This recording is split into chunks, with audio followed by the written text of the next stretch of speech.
Today, ladies and gentlemen, we're going to break down some Monday market recap because, oh my goodness, there's just so much I want to go over today in this crazy volatile stock market with my dividend portfolio that just fully recovered like it was overnight. So let's jump right into this.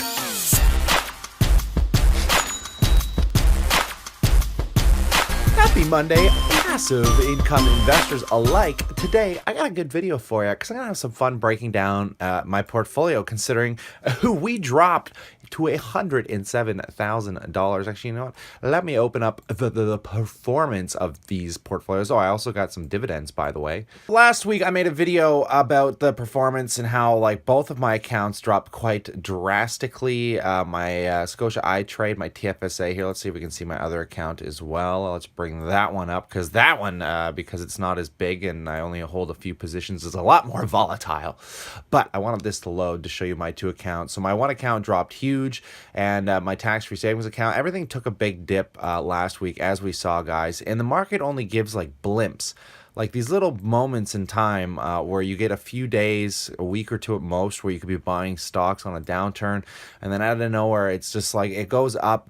Whoever says it takes the escalator up and the elevator down, that saying can be true on like pump and dumps and things, but sometimes the market takes an escalator down and then it takes the elevator up, as we can see here, guys.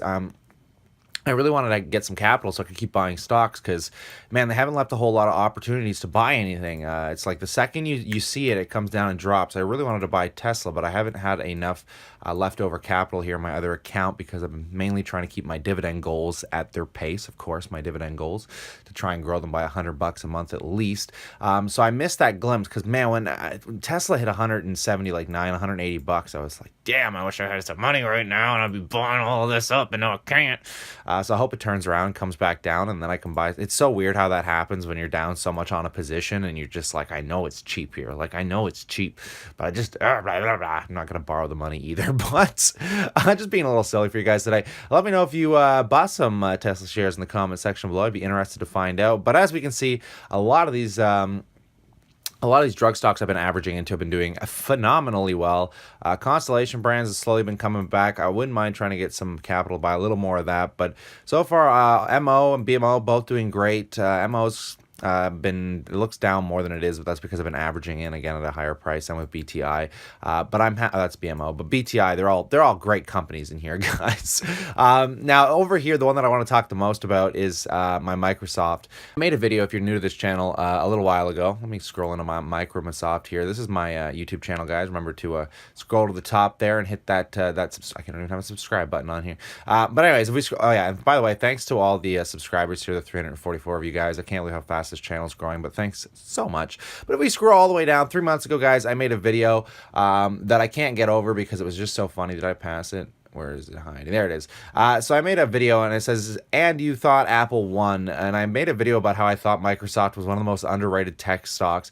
And this was like 3 months ago, which was staggering, and I don't think a lot of people watched it. Obviously, didn't get a lot of views on that one, but I don't care. I was buying this company down here at literally $100 a share, as you can see in my portfolio here, guys, and it just blows my mind that it's up this much since essentially I've been buying it. But again, I was glad I made that video because I couldn't get over. Again, it just seems like Microsoft was so cheap. I put an average buy on it, I think around $1.20. I think. You know, I valued it at around 120, but now it's kind of getting out of value range because if we look at Microsoft here, guys, we're looking at the PE ratios kind of every time it hits over 30, it looks like it's doing pretty well, but look at that, 1.02 trillion dollars, guys. That is a stupid. I love seeing that T. It's not often you get to see a T next to the market cap. But I don't know. I just around here, guys, I always get a little hesitant when these stocks do these kind of runs. Microsoft's a company that's not usually used to giving a rate of return. Well, let's see what last year. You'll see from 2018, if you were buying it right at the beginning, try and get it right at the, we'll do December of 2017 to December of 2018, you would have gotten about a 20% return. Usually the year-over-year return, guys, is for Microsoft is usually about 20 or 30%. But I mean, it just skyrocketed so fast that we're already up 30% this year. I just kind of don't get it. I think it's going to start losing control of itself here, man. I could be wrong. Who knows? I don't know what I'm doing. What am I talking about? I don't know. Anyways, let's move on here, guys. So the account's fully recovered. Like I said in the video that I made last week, that I think that the stock market isn't going to keep going down. And sure enough, it turned around. My accounts are from 107 all the way back up to 111. We might see 112 and we'll be back at par right where we were. Who knows, man? That's how the markets work. We're down 5,000 one day, back up the next, like it didn't even happen. I want to update you guys on a few other things as well. If you're new to this channel, I made a playlist about how to put a magic show on, and the tickets are now live.